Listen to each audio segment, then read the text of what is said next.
Mga kapuso, kasalukuyang tinatawid ng Bagyong Isang ang kalupaan ng Luzon.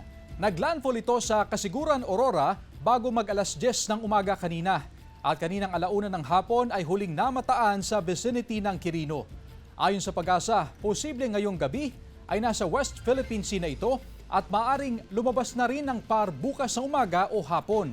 Itinaas ng Pag-asa ang signal number 1 sa buong Northern Luzon at ilang bahagi ng Central Luzon. Bukod sa Bagyong Isang, nagpapaulan din ang habagat sa iba pang bahagi ng bansa. Base naman sa datos ng Metro Weather, mataas ang tsansa ng ulan sa malaking bahagi ng Northern at Central Luzon. May malalakas na ulan sa Isabela, Nueva Vizcaya, Pangasinan, La Union, Zambales at Bataan. Posible rin ang pag-ulan sa iba pang bahagi ng bansa.